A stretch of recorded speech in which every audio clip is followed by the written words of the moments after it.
Você sabia que milhões de pessoas no mundo todo sofrem com a queda de cabelo e nem sequer sabem que têm alopécia? Se você já notou falhas no couro cabeludo, fios caindo mais do que o normal ou sente que seu cabelo está afinando, esse vídeo é para você. Hoje vamos falar sobre alopécia, o que é, por que ela acontece e o que você pode fazer para lidar com ela de forma prática e eficaz. Do diagnóstico às dicas caseiras, passando por tratamentos naturais e médicos, este vídeo está cheio de informações valiosas. Fique até o final para entender como você pode recuperar sua autoestima e saúde capilar com atitudes simples e acessíveis.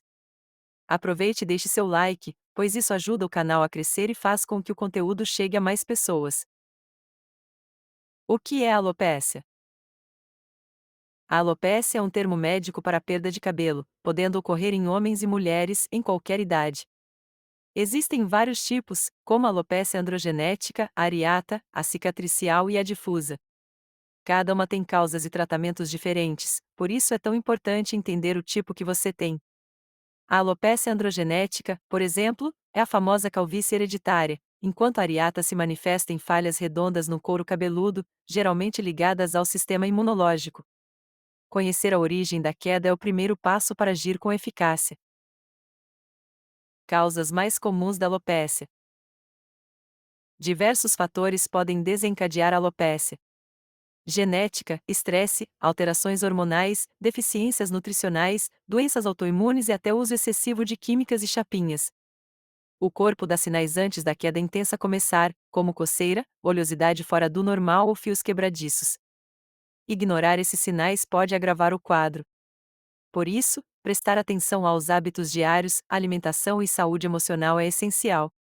Vamos falar agora sobre como identificar os primeiros sinais da alopécia. Como identificar os primeiros sinais? Muitas vezes, a alopécia começa de forma sutil, um ralo cheio de fios, uma entrada um pouco mais visível ou uma falha pequena. O problema é que a maioria das pessoas só percebe quando a perda já está avançada.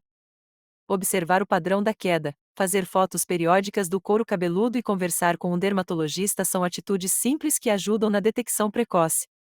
A regra é clara: quanto antes você agir, maiores são as chances de recuperar o cabelo. Alimentação e queda de cabelo. A alimentação tem papel crucial na saúde dos fios.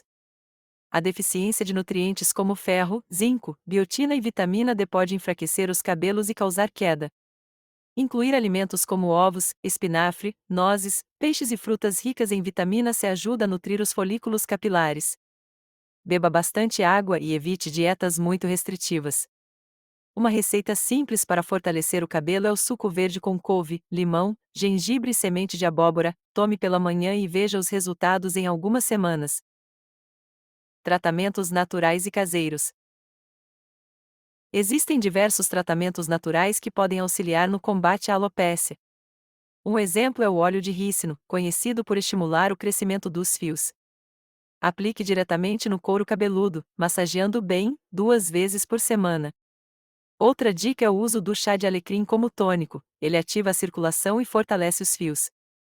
Lembre-se, tratamentos naturais funcionam melhor como complemento, e exigem constância para surtirem efeito. Cuidados diários com os fios. Evite prender o cabelo molhado, usar chapinha diariamente ou lavar com água muito quente. Esses hábitos danificam os fios e aumentam a queda. Invista em shampoos suaves, massageie o couro cabeludo durante o banho para estimular a circulação e use produtos específicos para seu tipo de cabelo. Dormir com fronha de cetim também ajuda a evitar a quebra dos fios. Pequenas mudanças na rotina fazem toda a diferença no combate à alopécia. Deixei na descrição deste vídeo o link do tratamento anti-queda progressiva que usei. Passa lá no final do vídeo. Opções de tratamento médico. Nos casos mais intensos de alopécia, é importante buscar ajuda médica.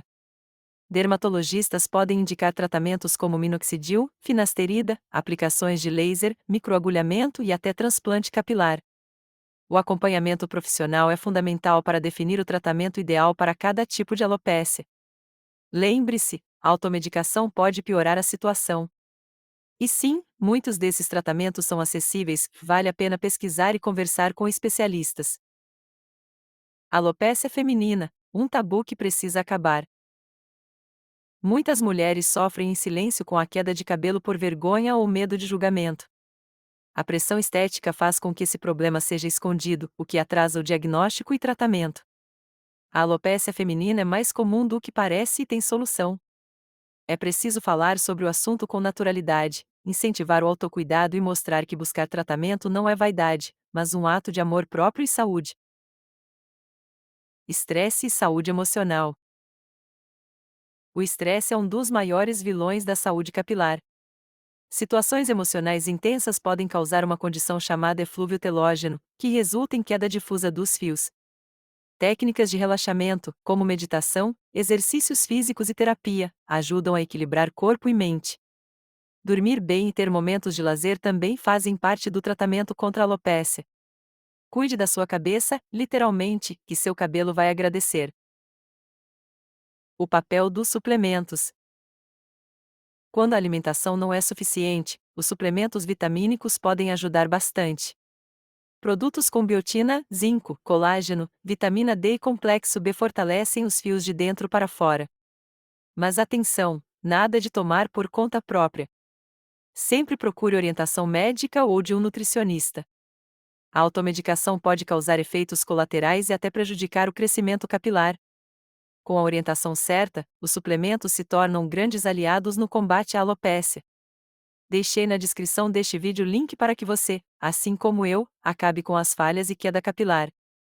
Passa lá no final do vídeo. Cuidados com química e procedimentos estéticos. Tinturas, alisamentos e descolorações frequentes podem danificar profundamente o couro cabeludo e os fios. Para quem já sofre com alopécia, o ideal é dar um tempo nas químicas ou optar por produtos menos agressivos. Sempre faça teste de mecha e hidrate os cabelos regularmente. Máscaras nutritivas com óleos naturais, como argan e coco, ajudam na recuperação da saúde capilar. Beleza com consciência é o caminho certo. Exercícios físicos e circulação sanguínea. Pouca gente sabe, mas a prática regular de exercícios físicos também favorece o crescimento capilar. A atividade física melhora a circulação sanguínea, inclusive no couro cabeludo, levando mais oxigênio e nutrientes aos folículos. Caminhadas, alongamentos, yoga e musculação são ótimos aliados. Além disso, movimentar o corpo ajuda a reduzir o estresse e equilibrar os hormônios. Se mexer faz bem para a cabeça e para os cabelos. A importância da constância nos tratamentos. Um erro comum é esperar resultados milagrosos em poucos dias. O cabelo cresce, em média, 1 cm por mês, e os tratamentos, naturais ou médicos, que exigem tempo para surtir efeito. Ser constante é o segredo. Monte uma rotina de cuidados, marque na agenda, tire fotos mensais para acompanhar a evolução. A paciência é uma grande aliada no combate à alopécia. Lembre-se, persistência gera resultado. Quando a alopécia é irreversível. Infelizmente, nem toda alopécia é reversível. Em casos como a alopécia cicatricial, os folículos são destruídos e não há possibilidade de regeneração. Nesses casos, o foco deve ser em aceitar, cuidar do que resta e buscar alternativas como próteses capilares, perucas ou micropigmentação. E mais importante, trabalhar a autoestima e o autocuidado para não deixar que a aparência defina quem você é. Histórias reais de superação. Muitas pessoas convivem com a alopécia e se reinventaram. Celebridades, atletas, influenciadores e pessoas anônimas mostram que é possível viver com autoconfiança, mesmo com queda de cabelo. Compartilhar essas histórias inspira e ajuda a quebrar o estigma. A alopécia pode até mexer com a aparência, mas nunca com a essência. Você não está sozinho, e pode, sim, vencer esse desafio com informação e atitude. O papel da autoestima na recuperação. A autoestima não é vaidade, é um pilar da saúde emocional. Quando nos sentimos bem com nossa imagem, enfrentamos desafios com mais força. A alopécia pode abalar a confiança, mas também pode ser o ponto de partida para uma jornada de autocuidado. Cuide do corpo, da mente e do coração. Valorize sua beleza única, com ou sem cabelo. E lembre-se, O espelho reflete, mas quem define sua imagem é você. Como ajudar alguém que tem alopécia? Se você conhece alguém passando por alopécia, seja empático. Evite comentários como é só cabelo, usa peruca ou isso passa. Muitas vezes, a dor emocional é maior que a física. O apoio de amigos e familiares faz toda a diferença. Incentive o tratamento, escute sem julgar e, acima de tudo, esteja presente. Pequenas atitudes geram grandes impactos na recuperação emocional. Vamos recapitular? Identifique o tipo de alopécia, melhore sua alimentação, adote tratamentos naturais e médicos com orientação, cuide da saúde mental e crie uma rotina de autocuidado. Evite químicas agressivas, pratique exercícios, considere o uso de suplementos e, acima de tudo, mantenha a constância. Essas ações, quando combinadas, podem transformar a forma como você lida com a queda de cabelo e trazer resultados reais. No final deste vídeo, clique no link e assista ao segredo das chinesas para o cabelo crescer rápido. Você precisa saber. A alopécia não precisa ser um fim, pode ser um recomeço. Informar-se, cuidar-se e buscar apoio são passos fundamentais para superar esse desafio. Gostou deste vídeo? Então curta, compartilhe com quem precisa e se inscreva no canal para mais conteúdo sobre saúde e bem-estar. Comente aqui embaixo se você já enfrentou a alopécia ou está nessa jornada. Vamos criar uma comunidade de apoio e informação. Seu cabelo pode cair, mas sua força não. Até o próximo vídeo.